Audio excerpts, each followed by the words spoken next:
Welcome to Bass and Boundaries podcast. I'm your host, Mjoi, and this is your one-stop shop for all things mental health and music.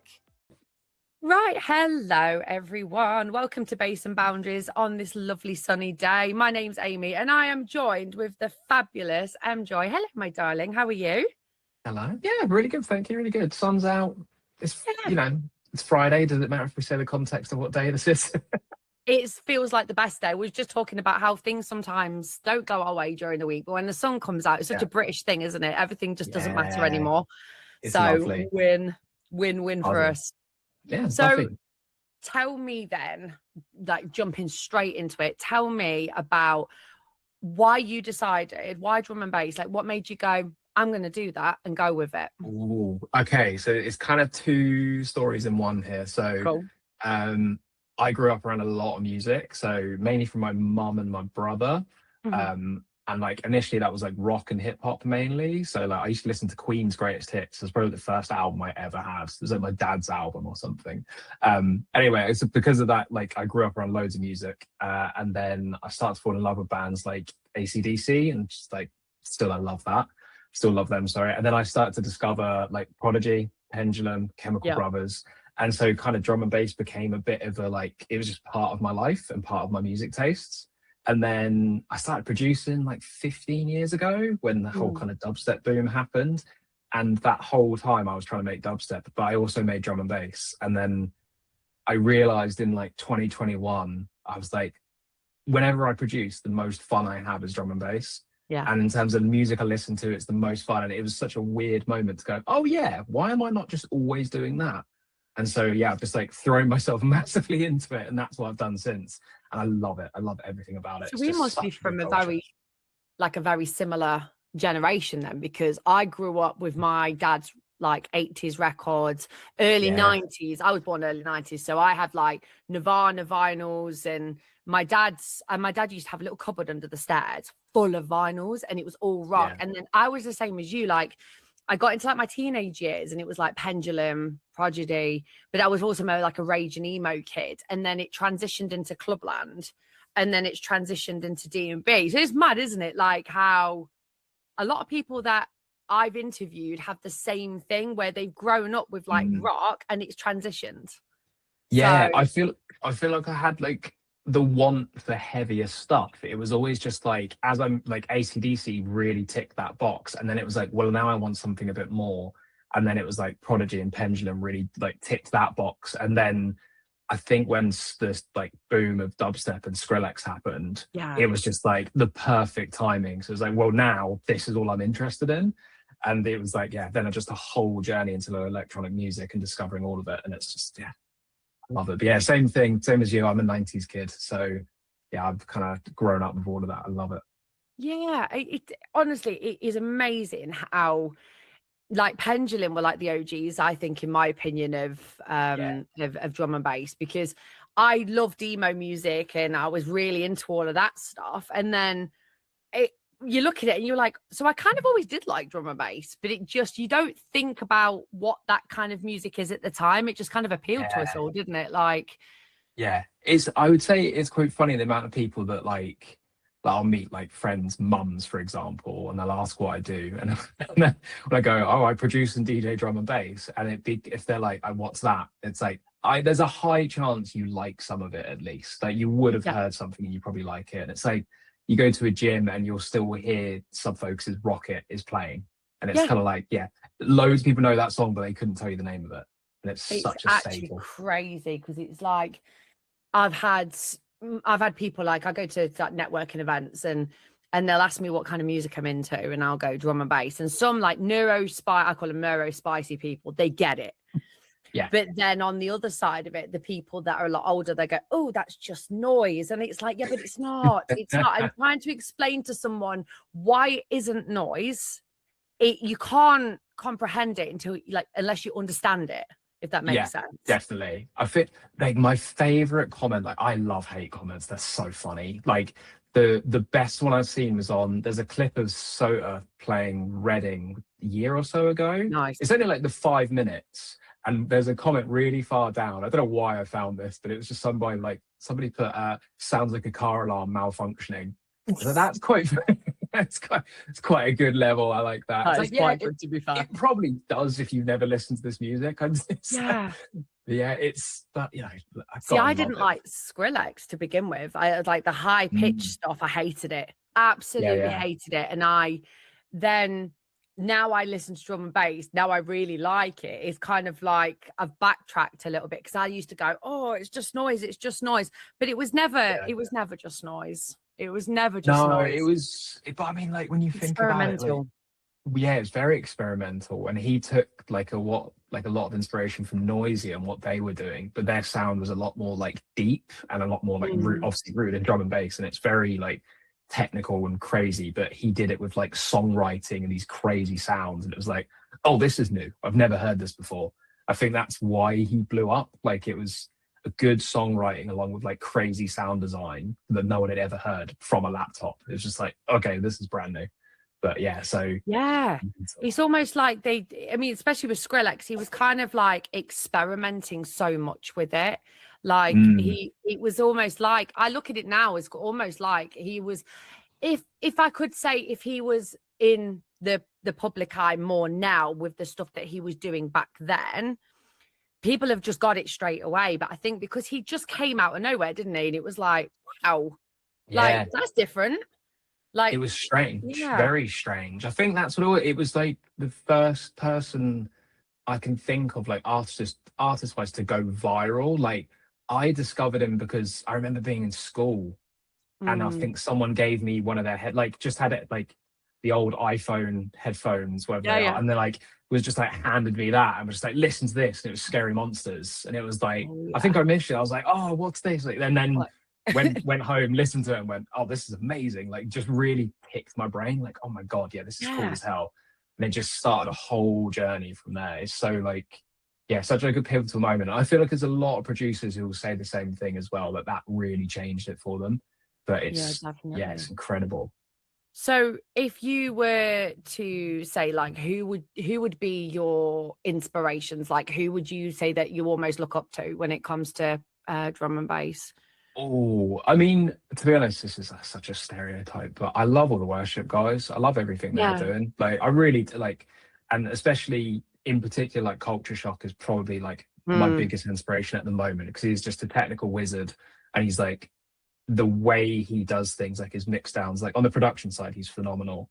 Um, Whereas that I'd say Wilkinson's a really big inspiration just in terms Yeah. of his songwriting as well. Like it's quite funny. I've released quite a bit of heavy stuff, but I am sat on a lot of music which is probably more softer and a bit more on the songwriting side. So it's kind of I'm really trying to find that balance. So yeah, a lot of the big guys I really, really respect and love. But then yeah, I still get take inspiration a lot from Pendulum, like going back to like the whole Hold Your Color album and stuff. It's just like Yeah. It was one of yeah, the best. yeah, yeah. To be honest, I take inspiration from all of it. I just love all of it. But yeah, I do like the more commercial stuff, and I'm not really sorry about it. It's just, It was you all know, kind of like, I get what you mean, because I think it's like Subfocus, prime example. He's one that, like, if you think drum and bass, you'll instantly go to Subfocus anyway. yeah, 1991 now. I saw him live 3 years ago, and I said, when I saw him, I went, he's going to be massive, because it was one yeah, of his debuts. I think he was supporting Subfocus then. I'm sure it was. But like, even then, he looked nervous. He looked really like, oh God, this is my first kind of yeah. breakthrough performance. And I said, he's going to be massive.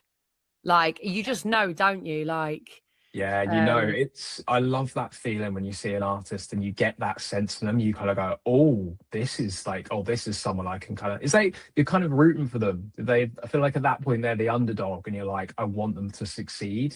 And it's yeah. such like a nice thing when it all comes through and you see them have it. It's like, yeah, 1991 is definitely one of those because he's been around for quite a while, A but I feel long like, time. But he yeah, just it's only hasn't been, had that break until now. And I think fair yeah, play to him, because he's still nice enough to like reply to your comments. And because I noticed that a lot of people that are mainstream, once they get to a certain level, they start ignoring you, because it's whether, yeah, I don't know, whether it's the producers have took over it, or like they've got like a social media person. Do you know what I mean? Because that does yeah, happen. But I think like, right back in sort of like, there's quite a few actually. There's some that I've seen from the beginning. I think his name is 5X. It's like Oh a yeah, yeah. five. Yeah. He's But I'm on the like, oh, is it same. 5 times? Yeah. He's on the But same agency as me. is he? Yeah. So I've seen him since day one. He came up on my feed when he had like 10 followers, and I was like, I see potential in you. So I've followed him from day one, and I hope he listens to this, because genuinely, like, I would love for him to know that, like, I've been there since day one, and now he's just had this big break, and I'm like, that is so deserved. Like, I've watched it, and I love watching it happen. That's why I love interviewing people like that are having those breaks, because you can say that you were there watch them from the start. You know, it's such a lovely feeling. Yeah, it is. I love it. I know we're switching genres here a little bit, but I don't think I've got it on me. I have to dig it out. But I saw Loyal Kana on one of his very first support tours, Wow. and I've got a set list from him signed. No. And I remember saying in the crowd at that point, I think he was supporting K Tempest, and I remember saying, like, this guy is going to be huge. Like, there is something different about him. Yeah. And I was like, oh my God. And now, like, watching the growth he's had and who he's like become as an artist, it's like, I've seen him loads, met him a few times. He's like the loveliest person ever. But he's got to a point, he's so big now where I just don't really see him anymore. Like, it's weird. I feel like I was there for it. I'm like, I'm so happy that it's almost like a proud dad. I'm like, he did it. I'm so happy about it. Like, yes, I think that, especially when people get to know you as well as a person, like, I know that I'm not an artist per se, but like, when you get to know the artist by speaking to them and they remember you. A prime example, I think I've spoken about it in every single episode. I need to stop now at this point. But like, I was in a hotel. I was going to see Sota in March. Yeah. And I just was I was checking in. There was like a whole thing about, I was like 2 hours late. Manchester traffic's horrific. Don't recommend. Honestly. And then like my friend stood me up. She was meant to meet me, then just decided she wasn't. So it was all these like little events that led up to this moment. And then I went into this hotel. I'm flustered. I'm a bit annoyed. And then I said to like the concierge guy, I was like, wouldn't it be funny if one of my favorite artists just like walked around the corner and out came Andromedic? And I was like, oh, wow. I know. And I was like, oh my God. And I can still remember how I felt in that moment. I was like, oh my God. Like, and you know, and he knew who I was. And I was like, he's like, hi Amy, how are you? And I'm like, oh, I'm okay. Like, I unofficially interviewed him. But like, we had this, because we were in the same hotel, because he was supporting Sota. And I was like, I need to see him again. And I was like, oh, we'd kind of bumped into each other, and like they had like the spa thing. We kind of bumped into each other there, and then in the lift, and then it was like, should we have a drink? And then we had this drink, and then I said, I'd love to do a podcast. And he goes, why don't you just do it? And I went, all right. So that's how it happened. So it's because of him. Nice.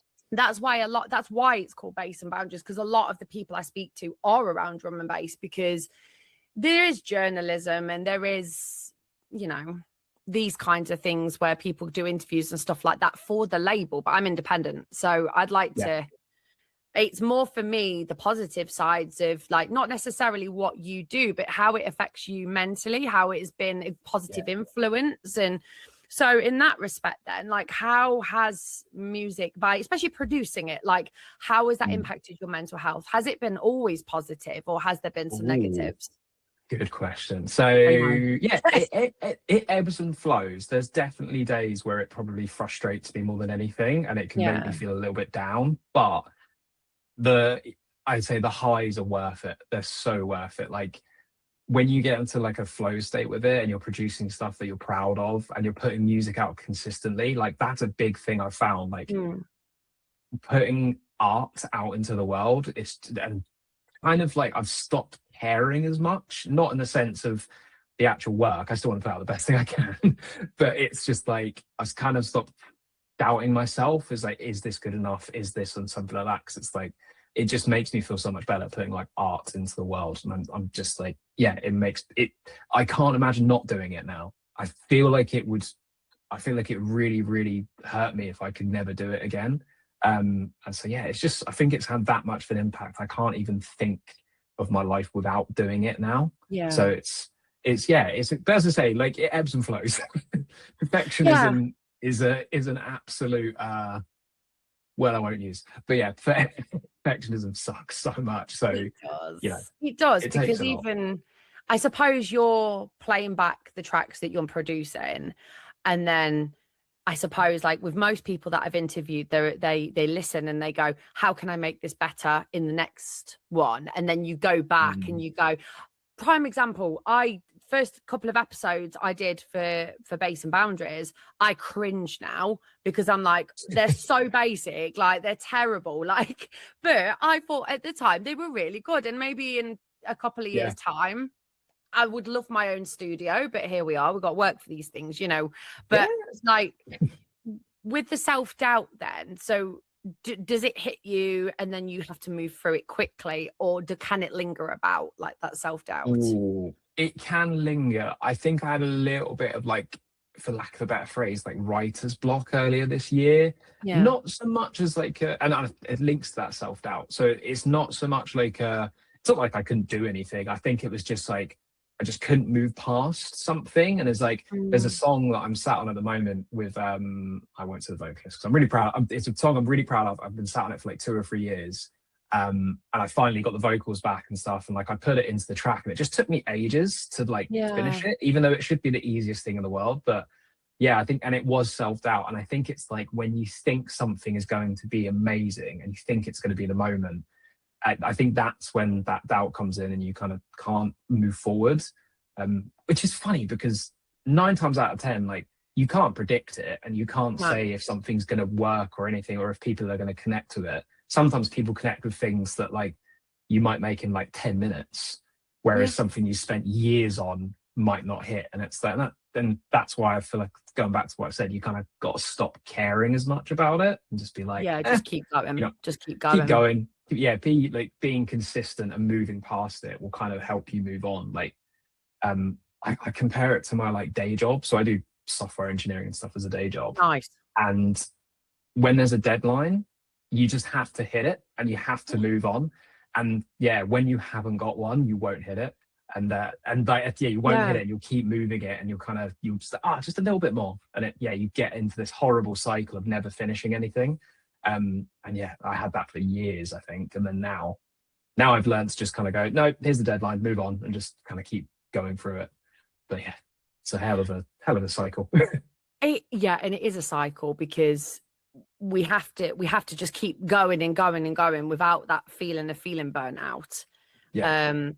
So you're saying about vocalists, which really interested me, because I've had with people that I've interviewed kind of a 50-50 on it, actually. Do you find it easy to find vocalists, or do you find it like, like the perfectionism, it has to be the correct vocal? Does that make sense? Yeah. I think, that's a good question. I'm fabulous at questions. Yeah, nice. Great question. I love it.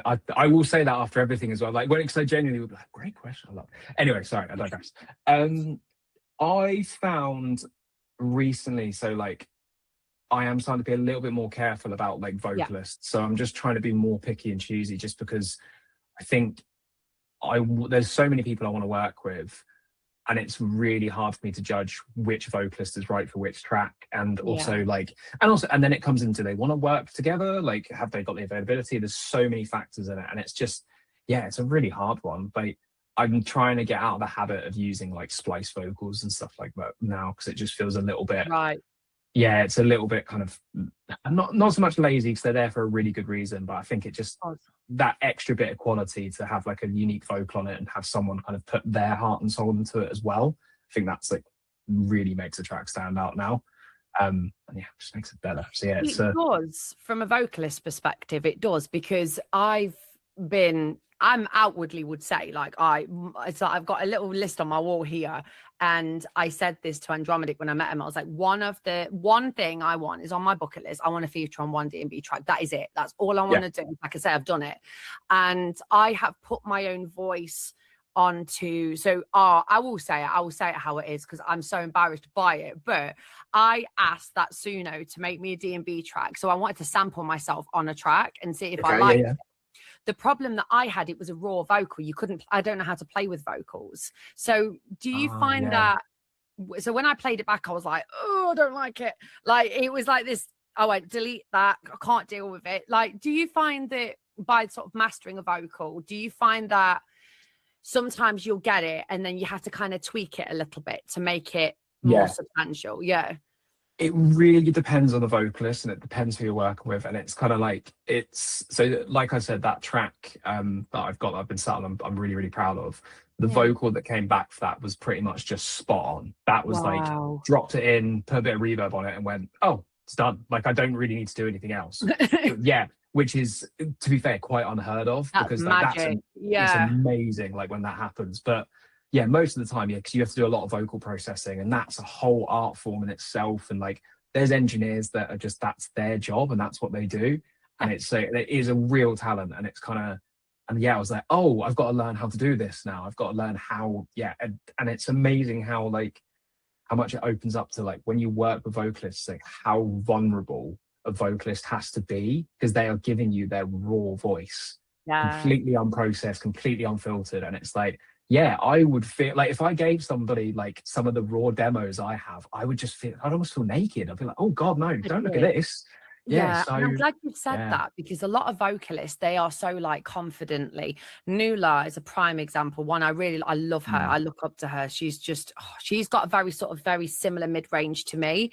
And so I can have her voice on in the car, and sometimes her voice drowns me out, and I kind of doubt myself a lot, because I think, well, am I not good enough to be like that? But then in the rise of AI, a lot more artists, I know, because I did ask you if I could bring this up, like a lot more artists are using AI vocals, and it stresses my brain out, because I know a few that, I've interviewed personally, I listen to some of their tracks and they go, oh yeah, that vocal was AI. I can't even hit that high pitched frequency that comes out of this AI robot's mouth. Like, do you think that takes away, or do you think that there is a time and a place for AI? So no judgment. no. So I don't use AI for vocals at all. I have tried it, but I just don't think it's good enough. And I don't know. I'm sure there's people that use AI vocals that will probably shoot me down. And it's the same in my day job, software engineering. People will shoot me down for the same thing, but I personally don't think it's good enough. And I think it misses all the human, all the inflections and all those little things that make it feel very human. And like, it misses all that stuff. And it serves a purpose. Don't get me, like, it can work, like, but I just don't think it's good enough.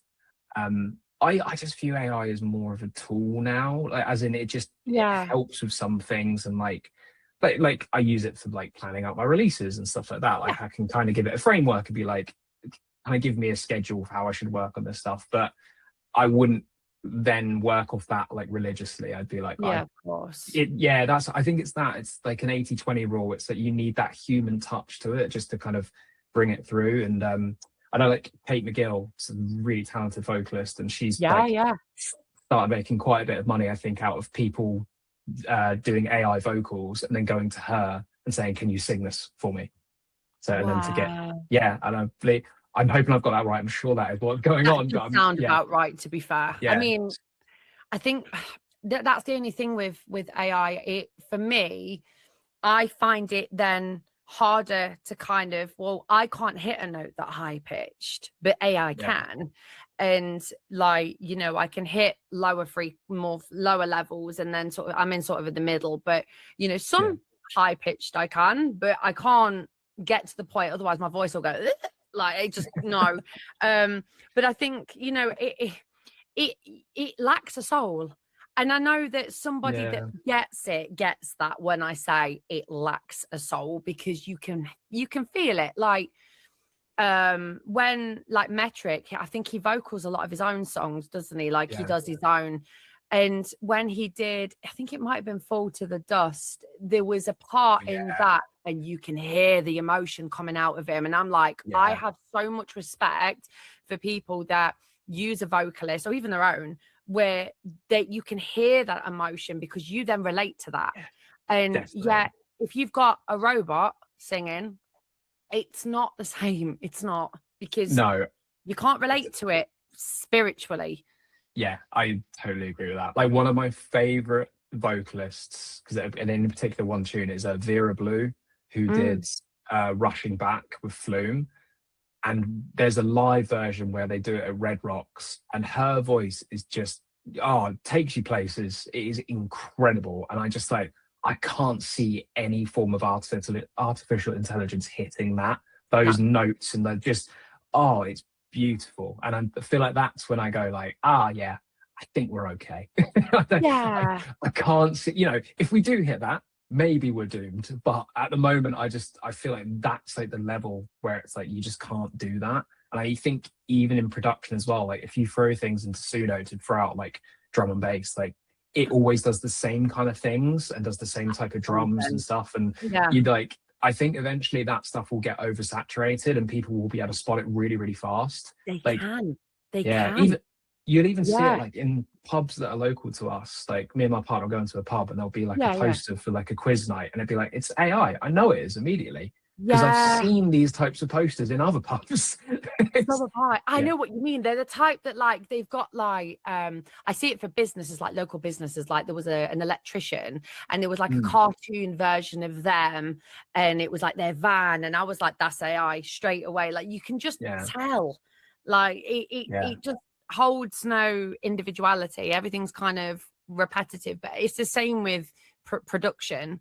I have so much love and respect for artists that sit there in front of a computer and go, right, I'm going to get, I'm going to do, you've got to think of a sound. You've got to think of what you're going to add into it. Because trust me, I've tried and I'm not musically gifted in that respect. Like I bought a MIDI, I bought the decks, I've bought all the software. Can I do it? No, I can't you do it. can.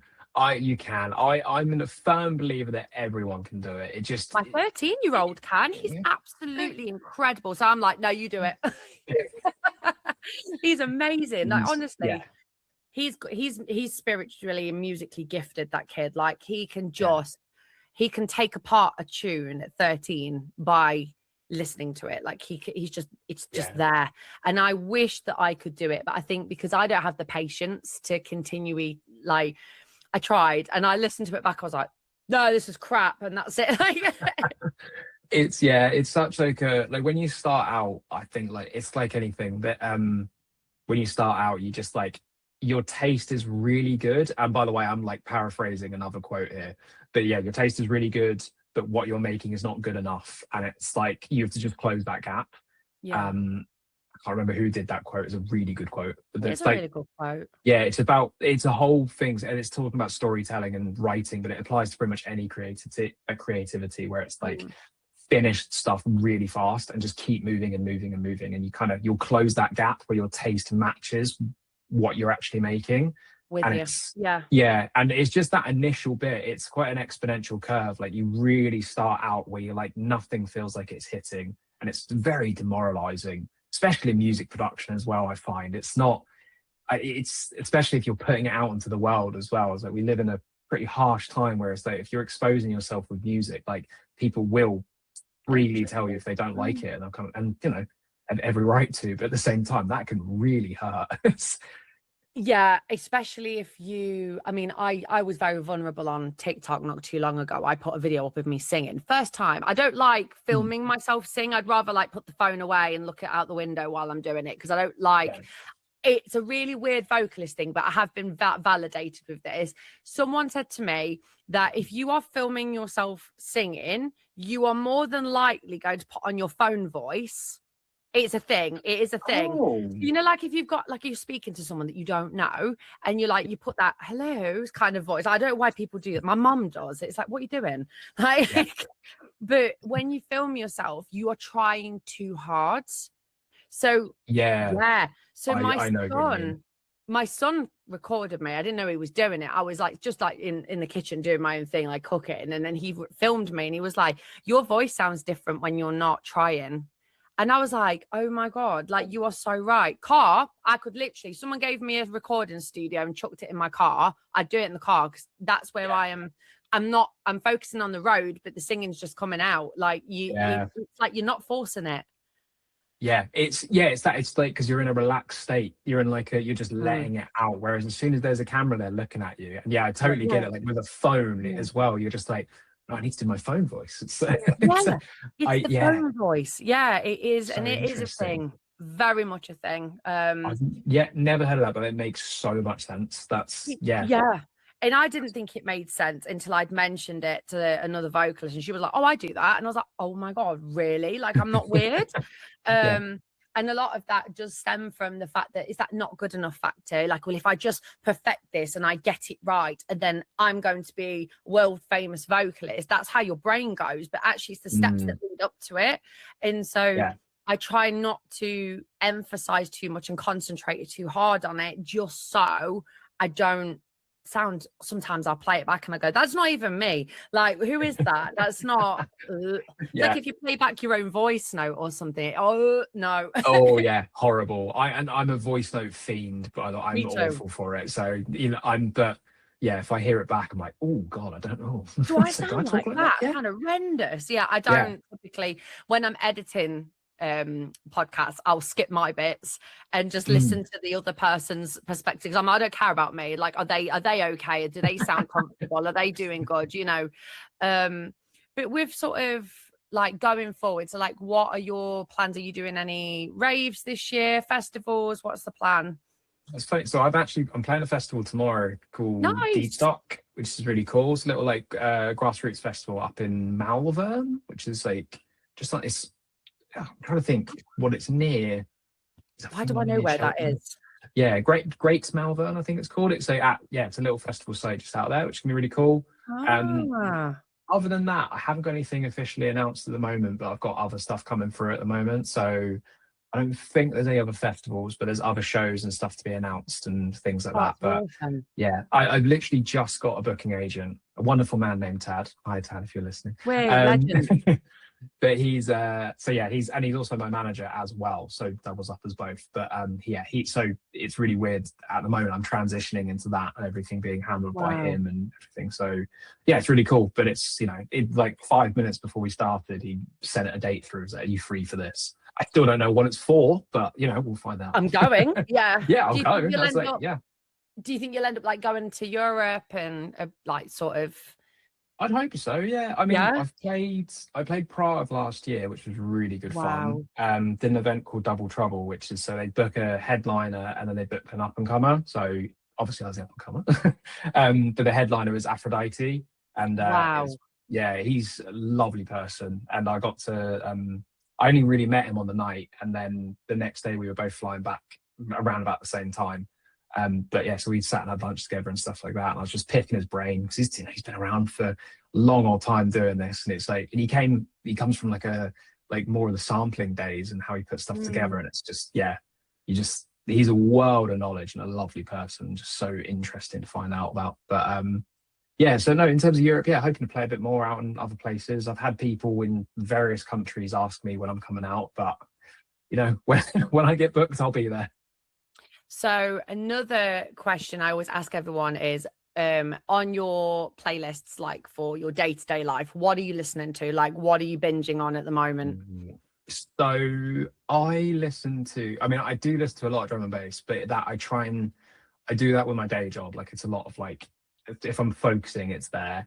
But other than that, like in terms of enjoyment, I listen to a lot of Aussie punk rock, which is very specific. I don't know. Very specific. But so I listen to a lot of bands like Skeggs, Terry's, Hockey Dad, people like that, which just, I don't know why, like it really hit something for me.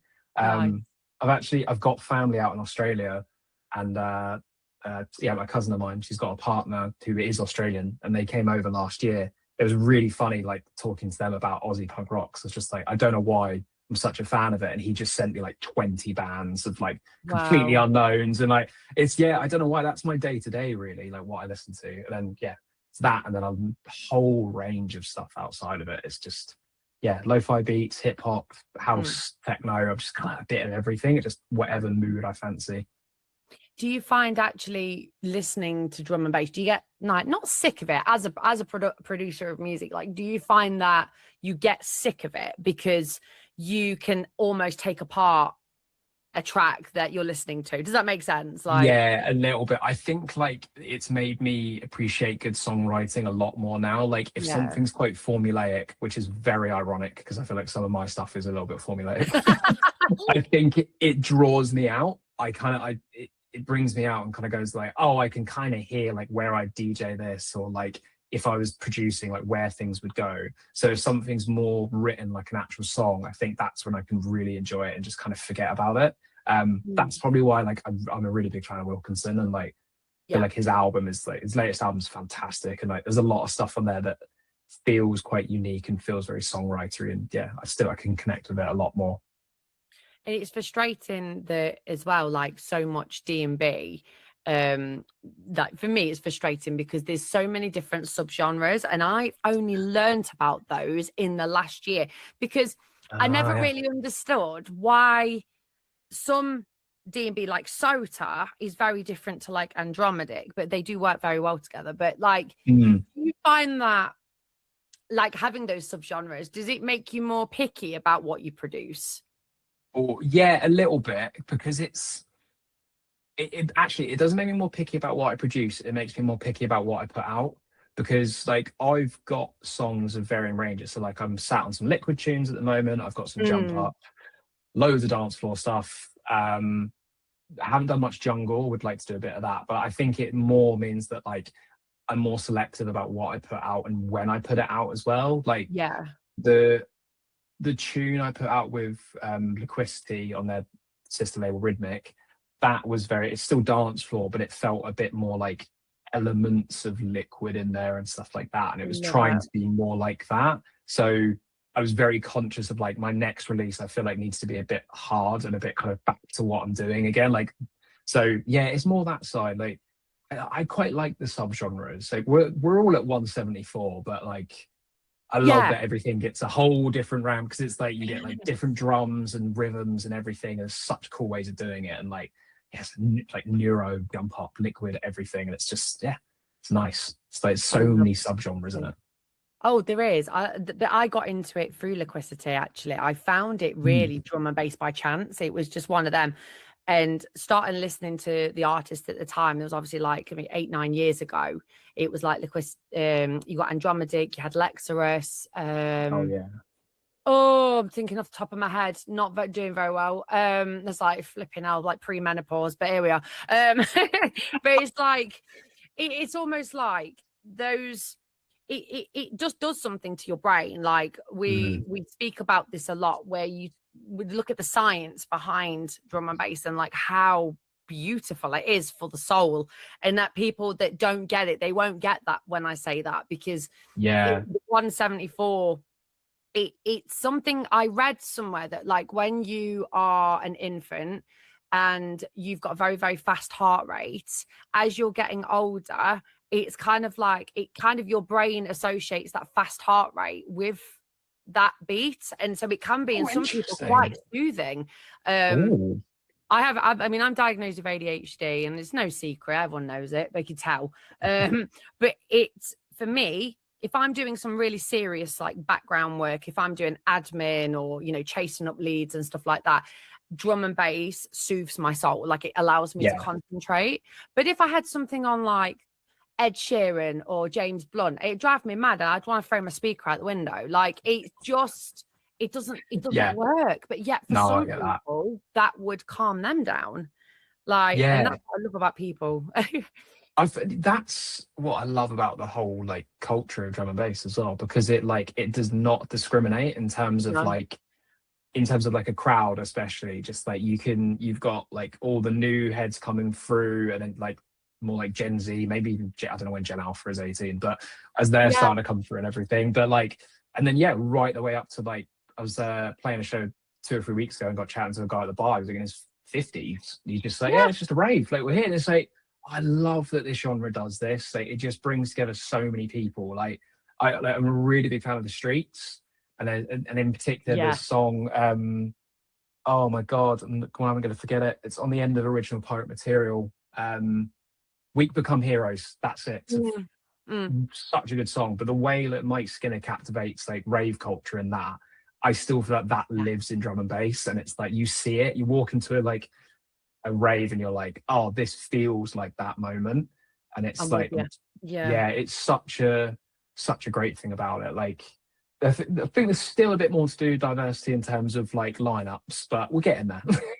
Yeah, I agree with that actually. And I think also I'm trying to break like a stigma on social media by talking about sober raves, because you say, and I hate it. So whenever I was at my old job and they say, oh, what are you doing this weekend? I say, oh, I'm going to a concert or I'm going to a gig, because people associate that with, you know, seeing a band live, you know, in a stadium and then you go home. But if you say you're going to a rave, instant, you know, illegal substances and drink, and I have to be careful what I say, I don't want to get banned, but yeah, and it's that. Yes, I see it at raves. I mean, the one at Manchester SOTA, there were people with eyes, massive eyes. I'm thinking, I know what you've been on. However, I go sober and I go on my own. I love doing that, because I mean, people like my regular friends, they go, are you not worried? No. Everyone looks out for each other. Everyone's there to make friends. I've come away. I've got a TikTok list as long as, you know, with people that have just followed me from the raves I've been to. We keep in touch. Oh, are you going to this?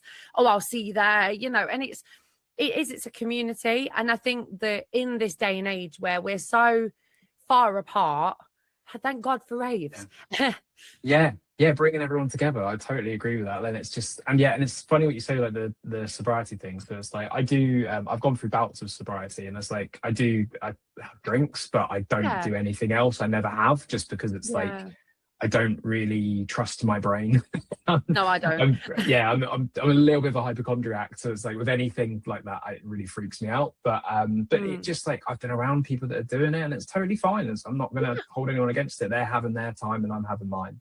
And it's like, and whenever I DJ as well, I DJ sober. I've never had a drink when I'm playing. It's very much like I treat it very professionally and try to be like, I'm bringing my best self forwards and trying to, it's a, you know, it's a rave, but also it's like, I've got to do the best job I can, and I'm not going to do that if I'm having drinks and getting tanked up behind the decks. So it's kind of, you're not at your I'm best. with you. Yeah, you're not at your best when you're doing that. And I like to experience it as well. Like, I don't film like some people do. They get the phones, and it's each to their own, but they get the whole time they've got the phone out. I actually then experience it as well. Like, I love looking directly at that person that I've paid to see, and I'm like, I freaking love you. Like, I know people that they go guest list jumping, so they don't pay, they just want to go and they don't want to pay. Whereas I've always paid for my tickets, because I think that's going to that person, that's their income. And I don't know, I think it's cheeky, but that's my opinion. But like, if someone offered me guest list, I'd be like, well, I've paid for a ticket, but thank you. Like, you know, but if I couldn't get a ticket, I would probably try it. But like, do you know what I mean? Like, no, I'd rather. I did book Liquidity tickets for, I think it was the beginning of this month in London. I wanted to see Lexorus, and I booked the tickets, and I didn't end up going, and I was gutted. But then I look at it as that's gone to his income, that's gone to him being able to pay his bills, and that's the way I look at it. That's why I was gutted, but I couldn't go because I had to work, so it was a bit like, do you know what's funny? We my partner and I had something similar.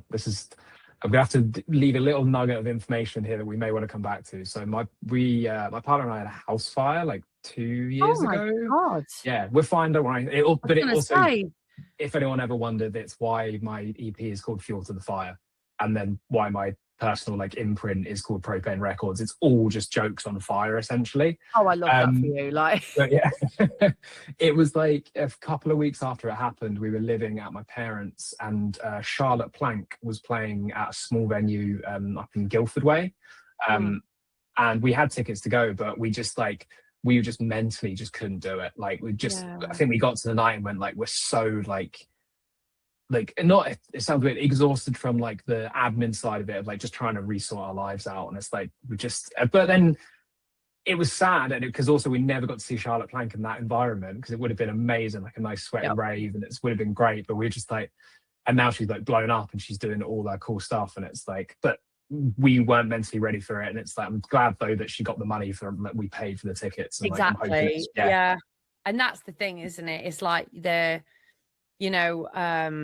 like when I saw Sota, it was like there was 4 artists that evening, and I missed the first one because I got there late, but it was like I saw Alicia, who I interviewed a few weeks back, and then obviously Andromeda came on, then Sota, and it was so different. Each act was so different, but you can also tell when you're there who's just there for one specific artist. Yeah, you know what's funny? Like, it's a really hard one because I've definitely gone to gigs before where I'm mainly there for the headliner. I'm guilty of that, and Yeah, I think but we I all are. definitely, but I do find it's really interesting, like being on the other side of it now, of playing and having people in the front row where you know that they're not there for you, and that's totally fine. Like, I Yeah. appreciate I'm not a big scale artist. There's lots of people don't know who I am, and that's totally fine. But it's like so funny, like playing to that, because I genuinely had someone this whole set. Oh my God. It was, I couldn't take my eyes off them. Every time I looked up, they were like right in front of me, and it's like, fair enough, you're waiting for the headliner, and I've got nothing against that, but it just was It just makes me feel really so distracting the uncomfortable. whole gig. I've done that with public speaking though. Someone's been just sat there like proper full on gawping at me, and I've just wanted to go, "You're right, mate." Yeah, And you kind because of, it makes them feel uncomfortable, because you're making me uncomfortable. Like, are yeah, we gonna stop looking at me like that? It's weird, isn't it? But yeah. It's made me appreciate. There's a really good interview with Randall, R.I.P. Randall, but there's a really good yeah. interview with him talking about how he used to DJ with like how he used to like look at people and try and get them dancing and then move on to the other people. And it's made me have a real like appreciation of that, of like trying to tailor it to the people that aren't dancing and kind of getting their vibe going. Cause it has an effect of spreading across the dance floor. So like, that's a really cool art form in itself. And it's made me like appreciate that side of it. And like, that's what I Like love about working this. the crowd as well, isn't it? Like, Yeah, really working a crowd. And it's like, I still like to this day, I still kind of plan my sets a fair amount. Like, I know pretty much like what I'm playing, but I'm starting to get way more loose with that and starting to be a bit more like, oh, I might go yeah. off here, I might go off and do that. And because it's like, actually sometimes the time you're playing, the crowd might not be feeling that type of energy, and it's like you have to be way more selective about that. So yeah, it's a real like eye opener to that side of it. It all sounds really obvious, but it's I'm still trying to figure it out. What do you think of MCs? I have my own opinion on MCs, but I want yours first. No, okay. So I would put MCs. I'm going to quote whatever the sample is from Dimensions Tune UK, where there's the Yep. MC says something in the breakdown. He goes like, it says, a good MC is someone who doesn't talk over the breaks, doesn't talk over the lyrics, and stuff like that. I think like less is more with an MC, Yes. and but don't like it really like depends. Like I'd say like a few like off the top of my head, like Phantom for AMC is just like phenomenal MC. Oh yeah. And Yeah. MCID as well, like hearing any of this stuff with Sub Focus, like he really knows how to let a track He knows breathe and how to just do do his it. thing. Yeah. I was Some thinking of others as don't. well. Some No, don't. And this is the thing. I yeah, mean, there was one at Sota, and there was like he'd be going, "What," right, getting up to that. And I'm like, just shut up. I'm trying to listen to it. And the thing is, I feel like it's one of my kids going, Mom. And I'm like, shh. Like it's kind of like that. And I yeah, just getting so stressed with it. I was like, so I ended up like I kind of have this little slight like no, I don't hate people because that's the wrong word, but like I have a little dislike when you go to a rave and you're there to see a specific artist and out comes an MC and you go, oh no, because you don't know how like that initial, how are you going to play this? Because if you get this wrong, I'm gonna feel like it's been tainted. yeah. I know Then what like you I mean. say, like, or if they're like you say, talking over the lyrics, and then they're just like making random noises, and it's like, just if you've got nothing nice to say, don't say it. Like, but then I look at Yeah, people like Leisha, especially female artists, where they sing on their own tracks yeah. and they're working the crowd and that. And I've got so much respect for them for being able to do that. Oh, huge. I can't like I still haven't touched a mic. I really want to, but I just still kind of like I'm quite hectic when I mix. I'm usually blending like Yeah. consistently, so I'm always moving. But I do get moments where I'm like, I could touch the mic now, and I still haven't. I would like to, but Oh, it makes me you'll appreciate do it. like blending tunes and then being like, right, I'm singing this one, and then I've got to go back and be like, right, where am I going next to this? Like that, and work in a crowd as well. And especially like if you're a supporting artist, it's like, people like, like Leisha, A Little Sound, like those two are Yes. absolutely killing it. It's like there's a Yeah, lot of female MCs that unfortunately I can't reel their names off the top of my head, but like they're phenomenal. And it's just like, it's a whole art form in itself. And it's like, it's made me appreciate it a lot more, seeing the the good multitasking ones. element.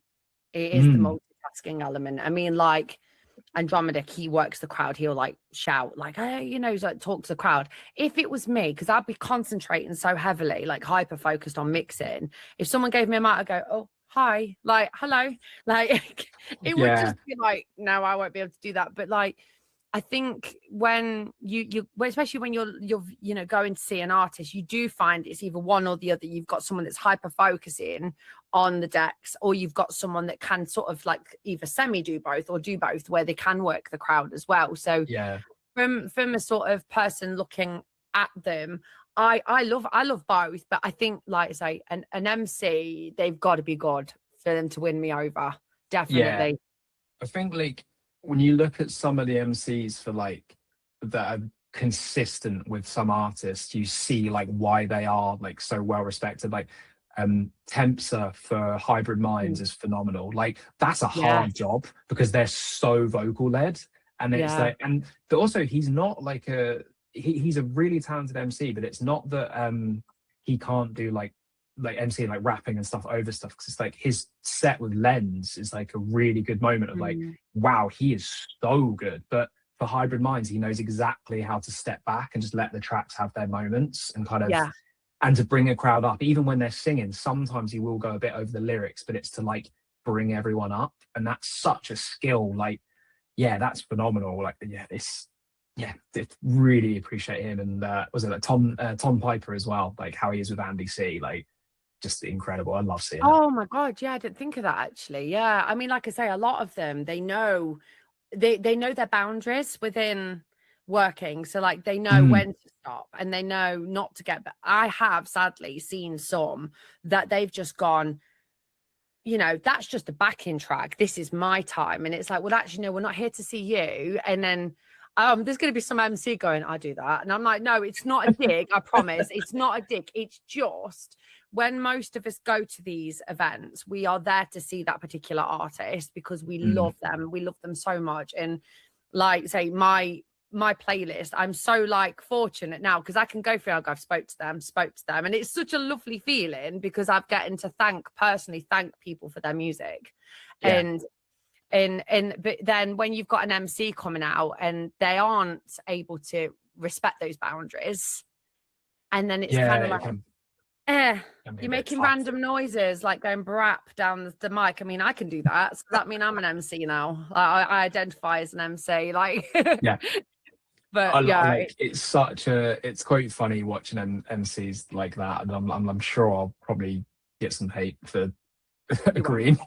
No, you won't. They'll hate me if anything. But like that's because I'm too honest. I can't keep my gob shut. And I think that's like I would never go out of my way to go up to an MC that spoke like I would be like, I won't go, oh, you were awful and you've made me so angry because I would have said, no, you were good and I respect your craft and I respect your talent, but I can't keep it to myself. But I am here to listen to that artist, but I still love you because I'm like still a little bit of a people pleaser. And but I think that's the thing. It's okay to have different opinions and it's okay to be honest. And that's something that I have to tell myself all the time. Yeah, I need you at shows. You'd be great because I'm my own worst critic. And when I walk off stage, I'm immediately to my partner, I'm like, right, what was this like? What was that like? And it's like last show I played, actually, there was definitely a couple of moments I felt the crowd dropped a little bit. And like, oh, no. I was there with my brother and my best mate, and they were like, it was incredible, we had a great time. And I turned to my partner, I was like, was the crowd a little bit weak at points? She was like, yeah. I was like, oh, thank God. Like, thank you for telling me. Like, I want, like, because it's so hard to figure out sometimes, depending on your view of the crowd and stuff. And it's like, you just kind of get a sense of it. Why do they drop out? Like, I don't know. As I said, maybe it's like that's where the last set I played was like probably one of the heaviest sets I've done. Okay. And I think what I didn't get right there was, funny enough, the MC thing. I think it was like where an MC, if you're going that hard all the time, an MC is really good at keeping energy up. Whereas if you're just doing it with the DJing, there's an easier way for a crowd to just kind of stop feeling it a little bit. That's my kind of assessment. It could just be people weren't enjoying what I was playing. No, and from another perspective, I have dropped out at raves before when I'm hot, dehydrated, I'm tired. Especially when you go in sober, it could be that things were wearing off for people. Like, you never know.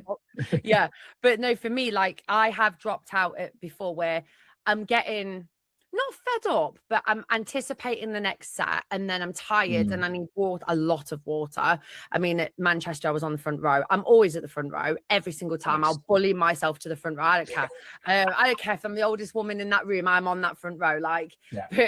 And that's the thing. I get halfway through and I think, oh my God, I'm really tired. It's past my bedtime. Usually in bed for 10. It's 2 a.m. I need water. So I always say to other artists as well, like, don't take it personal if the crowd ever drops out, because half of us, we're past our bedtime and we're tired. Oh, so we need to go sleep. Maybe put some sleep music on. Let's have a nap and then we'll be all right. Definitely. It's such like there's so many factors involved in it in terms of the set and the vibe. And it's like, it's really interesting though, seeing some people that I like really look up to and respect. I think they're phenomenal DJs, and I've seen them play rooms where maybe they're not feeling the crowd as much as well, and it's like and that's I think it just happens at every level. And it's quite funny actually, like Aphrodite gave me a really good little nugget. It wasn't even so much of advice, it was just something to take forward, where I think I screwed up. I'd clanged a couple of mixes like the night before, and I said it to him, and he went, he's like, I clanged like 10 mixes. Did you notice? I said, no. He's like, good. The crowd didn't notice then. He's like, wow. He's like, seriously, the amount of times you think you've made mistakes or you think that the crowd isn't vibing or something is like, you couldn't be more wrong with it. It's like, sometimes it's just like, people are still having a good time, but their energy drops, and that's fine. Like, you've got, okay, your job is to build them back up again. And like, it's not like anyone's not happy. They're just, there's just, as you say, they're a bit tired. They've been working all week. They're just kind of like, oh, actually, I'd usually be in bed about now. That's exactly it. That is exactly it. Because like I say, I get sort of 1, 2 in the morning, I start lacking, and then I have to go to the bar, get another Red Bull, chuck that down, and I'm all right within 20 minutes. But like, I always say to people, if you go into a rave, hydrate. You need to stay, because you don't realize how hot it is in there. Like, and there's only so much aircon units can do when there's like thousands of people. And I'm worried about Henry in the city in the summer, and I'm going in July, and I'm going on my own, and I did think, oh my God, it's an outdoor rave, what if it rains? Oh yeah, that's gonna be fun. And it's Britain, it's London, it's going to happen. And I'm like, do I have to take a raincoat? Like, what, for a rave? It's going to be hot anyway, but like, it's July. But I always say to people, if you go into an indoor rave, please hydrate, because the amount of people I've seen pass out as well, and they get carried out, crazy. God, it's scary. Like seeing that happen. Like, I've had it a couple of times, like really close to us, like people that like really need to get out fast. And it's like, and it probably is like dehydration. And like, big shout out to when venues have security guards that are consistently handing out bottles of water, making sure everyone's okay. Like that, those are the best venues, when they really take care of the crowd and appreciate that people they're raving, they're sweating, they need to just stay hydrated. And but it takes a really good venue to do that. And unfortunately, and some don't do it as well. And it's kind of Manchester are pretty good. London, not so much. I think if there was a card machine, then maybe they would. Everyone pay. No, But like, there was one. I'm trying to think. Actually, the venue, Albert Hall in Manchester, is where we went. And they had the friend that I made there was a smoker, and they were like, "We need to go for a smoke." And this little corridor that they put these people, there must have been about 100 people in this tiny little section, and I couldn't breathe, I couldn't move, and I was like, look, I don't even smoke, I'm inhaling everyone else's cigarette smoke and vape smoke, I need to go back in. And the security guards were like, this is probably going to fail the health and safety risk assessment, because it is so scary how everyone was like sardines in a can. Like it was so like everyone was like this, and that's not safe. And I think like I understand that venues have to sell tickets, but they needed to go out for a cigarette outside that main entrance. You cannot put everybody in a tiny little, and also there was no fire exit either down that corridor. So if you needed to get out, you can't get out. And so, yeah, that was quite daunting. That is, and I honestly, please don't sue me, like Albert Hall. But yeah, it was a bit scary actually, because I was like, well, if anything happened to anybody in that part, that's going to be very difficult for them to get out, you know. And I think looking after, I mean, most venues I've been to, like Rock City and Nottingham, that's where I'm from. So Rock City smoking shelter is a lot bigger, a lot safer. They've got a fire exit, you know, so it's about, I suppose, like wherever you play, it's knowing how your safety lies. And I think that's a big one, definitely. Yeah, definitely. And it's like, it's the vibes from the offset as well. Like I wasn't at this event, so just to reference, like, but I think it was the UKF one. Was it? I don't know if that was last year, but it was like, it was a big day event at Drum Sheds. And I remember that I think the venue got a lot of stick for how they handled the punters, as well as it was like everything was quite assertive even from the get-go. Whereas like what I love is like I've been to Glastonbury a couple of times. It's like, and I unfortunately will be that person that bangs on about how good it is. But I think it's just they're so hot on safety. They know what they're doing, but it's the vibes of everyone is so lovely. Everyone is in the best spirits possible, and it just kind of like it radiates. It's like a dance floor. It literally is like, it's like a giant dance floor. Everyone's on a good vibe, and it spreads across the whole festival. And it means that everyone's in a great mood. Everyone's just looking out for each other, and you have to kind of create that environment. And it's like, unfortunately, sometimes the environments are, it can be a bit assertive and can be a bit like, oh God, like you almost feel under pressure. Like, so like, as I said, I drink, I don't do any drugs or anything like that. And I'm not holding shade to anyone that does. Whatever your choices are, you go for it.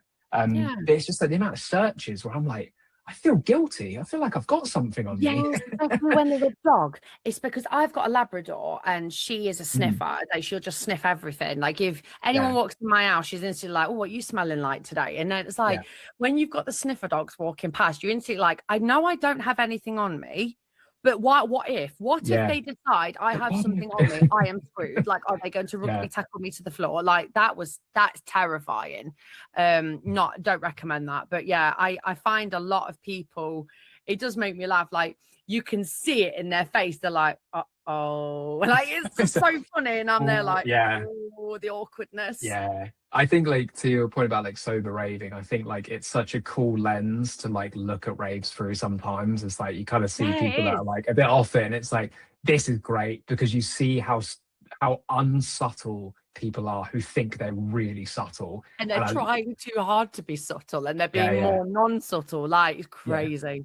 I love it. It's so much fun. Like I was talking to a guy backstage like a couple of shows ago, and it was the same thing. It's like he's clearly a bit off his face, he's having a good day, and it was just like the entire time it was just like wide-eyed, like hi. Really, it's just like you're having a good day, aren't you? He's like, yeah, having a great day. Nice. Hello.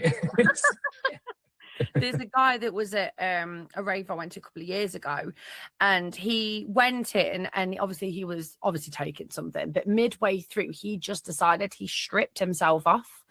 And when people were like, dude, put your clothes back on, he did not know he'd taken his clothes off. And I was like, oh wow. He got escorted out very quick, but he was adamant his clothes were still on. And it's like, odd. What a journey that would be. I mean, can you imagine the morning after? Can you imagine the person that told him that? Like a tit. I can imagine. Can you imagine having that phone call in the morning? And the mate goes, yeah, you stripped naked. You didn't think you were. I think you just go, like, well, I'm never leaving my house ever again. No, I don't think I could do that. No. But it's like, even for me, like even finding the right clothes to wear for a rave can be difficult because, you know, especially in the winter, you're going in freezing. You know, and then you've got to pay like 15 quid for them to look after your coat. That is crazy. So I always say to people as well, like t-shirt, potentially shorts. Don't ever wear jeans. I wore jeans to Andromedic in February. What an idiot. I was so hot, front row, and I was boiling. I was like, why would you wear jeans? But it was winter. So it's like, you got to weigh up your options. I've always found now, like, where, especially if you're going out it depends, maybe not like December, January, but like outside of those in the colder months, you definitely benefit from just turning up in a t-shirt where like you're cold when you go in, but you're never cold again because you'll be hot when you're in there, and when you leave you're going to be so thankful for how cold you suddenly feel, that when you walk out, that air hits you and you go like like it's it's like you've like come out of the water, you're like, oh my god, I'm here. It's it's such a like a lovely moment. Like I feel like I'm talking about the end of the rave as the good part here, but like it's just you've been in it and suddenly you're like reward, isn't it, for putting up with the heat? Do you get hot on stage? Like is it really hot as in the crowd, or is it slightly different? Yeah, I'm really active when I DJ. Like I jump around a lot, and I'm kind of very much I kind of go for it a little bit, and annoyingly, the kind of attire I started wearing is like I essentially dress like Tony Hawk, because I wear like long sleeve white t-shirt and then like either a t-shirt or a shirt on top. Cool. I did that for my latest set, and afterwards I just like ran straight to the bar, got water, I sat down, and even my partner just turned to me and was like, you look shattered. And I was like, yeah, I'm so unbelievably hot now. Like I can imagine. But it's really weird. It's kind of, that sounds strange, but the adrenaline of it with the heat and everything, you do, if anything, it's great because you just have to sit down and relax and just kind of go like, okay, I need to breathe and let it go. So yeah, it does get pretty hot up there for sure. And then but usually there's fans, but they don't really do much. No, and as I say, it's a waste of time with aircon because half of it just blows straight up and out anyway. So yeah, I dream of the day to go to a venue where it's like properly airconned. But then I don't know if it would actually, I say that it'd probably be really boring. It'd probably feel a little bit weird. But actually, I want to be a bit hot because it's part of the experience being hot and sweaty, isn't it? Like to the point where you're like, I need water. It's part of the experience. Yeah. Although I will say, actually, we went to we saw Culture Shock for his headline show last year, which I think was at Colours Factory, just near like Hackney Way. And that was like the hottest venue I've ever been in. That was, I've never known heat like it. And I think we left like 10 minutes before the end just so we needed to get out into the air. But it was like, good for him. It was a really sold out show and it was amazing, but it really was like that hot. There were people in there like people taking their t-shirts off and just people just taking as much clothing off as they could just to be like, I need to cool down. But it's a really cool venue. But yeah, I think it was just like, maybe some extra fans would be good. Just a little bit. Open a window. Just one more. Yeah. Thermostat down just 1 degree, I think will be fine. Spot on. Oh my gosh. So as I always ask as a final question to people, I always ask this one. If you could tell a younger person a piece of advice, if they're thinking about, because one of my projects, I'm trying to get young people into music. So I'm trying to set up something which young people could go and practice it or whatever and speak to artists and then they can get some ideas. And so what would you tell a young person that's thinking, I want to make drum and bass, but I don't know if I'm good enough or I don't know what to do? Like, what advice would you give them? I mean, first and foremost, everyone thinks they're not good enough. That never changes. Like no matter what, you'll always think you're not good enough. And that imposter syndrome is a huge thing. And like the earlier you accept that, the better. I would say to figure out what kind of learner you are. Especially like figure out what can you learn stuff really fast off like YouTube videos or reading books or anything like that, and then just start trying to create stuff, like just try and create tracks, like download a DAW, any DAW will do, FL Studio, Ableton, Logic, anything you want to do, that's fine, and like start trying to recreate tracks, start trying to like pick them apart, like, and the YouTube tutorials are everywhere, like they're phenomenal, and I know a few people that are like bigger and better and more successful artists than me, and they still watch YouTube tutorials and still look for those little nuggets of information. So it's like we're always learning. So yeah, advice to anybody that wants to get into it is just like, just get started and try not to like try not to overthink it, try not to like think that it's going to be like the big thing. Like it may be, and hopefully it will be, but like if you just get into it for the love of it, everything else will follow. And it's kind of, you just kind of go for it. I appreciate that's not exactly a one-liner of advice. It's just a lot brilliant.